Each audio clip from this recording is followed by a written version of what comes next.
Morning student, I am S.K. Misra, teacher of maths in DAV grade. Today I am going to start the chapter Introduction to Euclid's Geometry.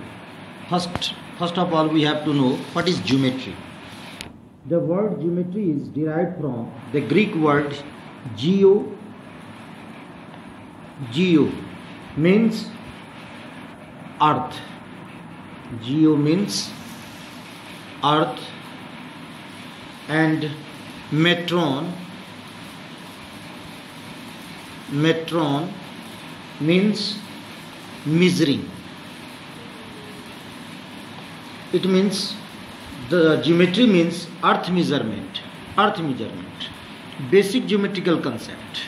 We have to know what is axiom, what is theorem, and what is corollaries. Axiom, the basic facts which are taken for granted without proof are called axiom. Axiom is a statement which does not need any proof, just like halves of equals are equal. If two things are equal, their halves are also be equal. They do not need it does not need any proof. The whole is greater than each of its parts. Obviously, whole is greater than its parts. A line contains infinitely many points because we know that line is made by infinite number of points in a straight path. Now, second thing is topic is theorem. What is theorem? A statement that requires a proof is called theorem. Establishing the truth of theorem is called proving the theorem. Just like the sum of all angles around a point is 360 degree. It means here we have to prove how it is possible. The sum of angles of a triangle is 180 degree. You have already learned in class 9. Sum of angles of a triangle is 180 degree. This is called theorem.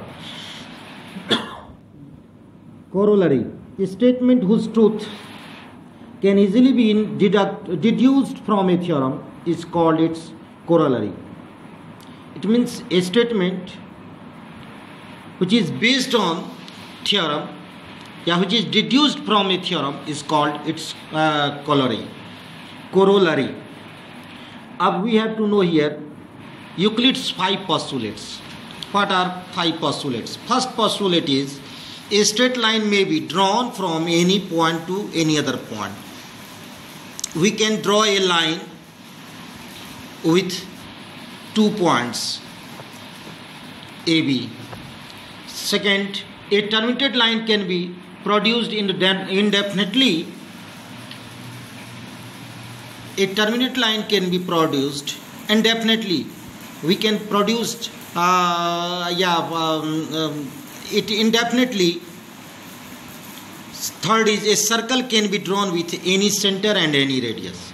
We can draw a circle with any radius and any center point. We can draw a circle.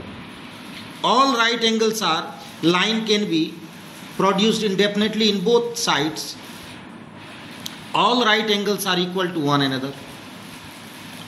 If a straight line, fifth postulate, if a straight line falling on 2 straight lines makes the interior angles on the same side of it taken together less than 2 right angles, then the 2 straight lines, if produced indefinitely, meet on that side on which the angles taken together are less than 2 right angles. Here we have to show if 2 lines like this AB and CD, if P is a transversal, then sum of angles on the same side of a transversal, if their sum will be less than 90 if they meet when both line AB and CD meet this side, and sum of these 2 angles is more than 180 degree because because here DC and BA produce this side do not meet anywhere. Now collinear points. What are collinear points? 3 or more points lie on the same line called collinear points. Just like A, B, C, D. Here A, B, C, D, 4 points lie on the same line, so A, B, C, D are called collinear points. Intersecting lines. 2 lines meet at a point called intersecting lines. Here AB and CD lines meet at point O, so AB and CD are called intersecting lines. Concurrent lines. 3 or more lines meet at a point.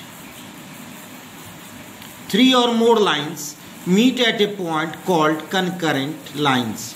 Here AB, CD, EF, GH are 4 lines and meet at point O, so all lines A, B, C, D, EF and GH all are called concurrent lines.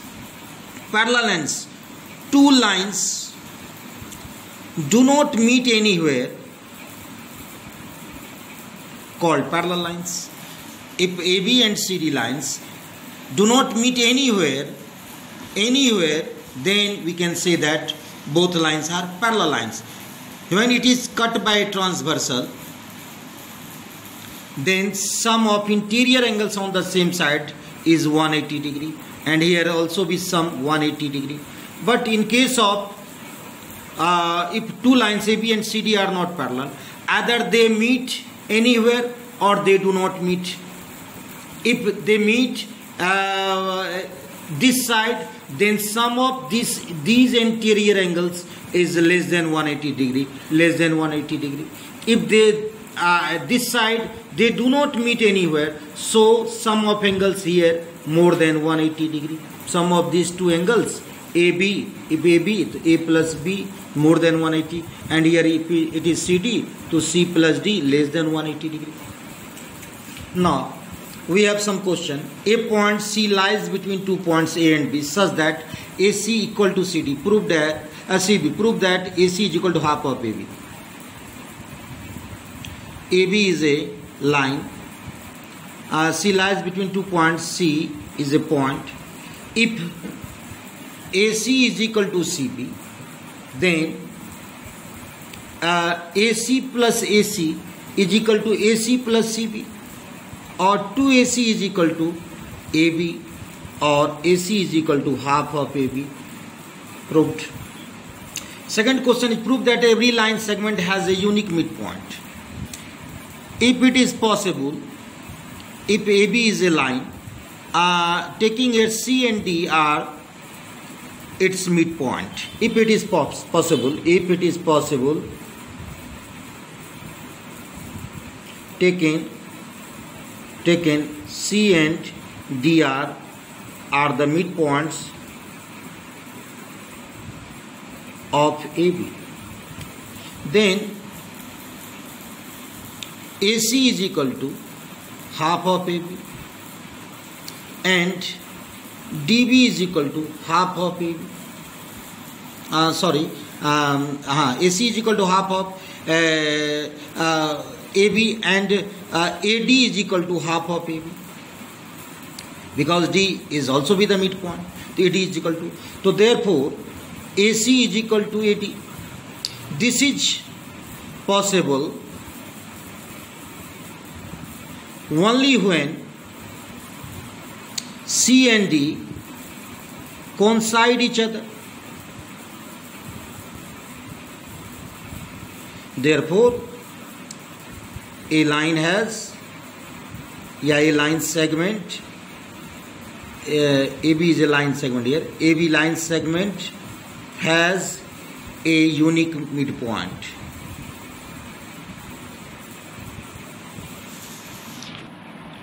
In the given figure, given here AC is equal to BD, prove that AB is equal to CD.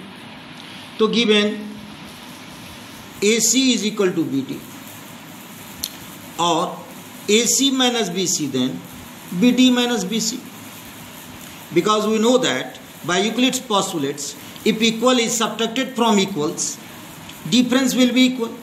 So because here AC and BD both are equal, and so we subtract BC on both sides, then their difference also be equal, and AC minus BC is equal to AB, and BD minus BC is equal to CD. Therefore AB is equal to CD.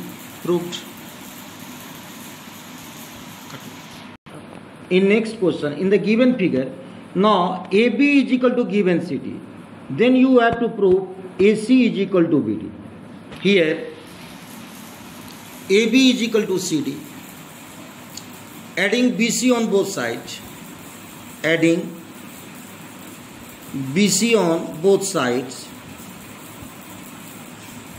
then AB plus BC is equal to CD plus BC, and AB plus BC is equal to AC, and CD plus BC is equal to BD. Therefore AC is equal to BD. Proved. Because we know that if equal is added to equals, sum will be equals. It is also by Euclid's postulates.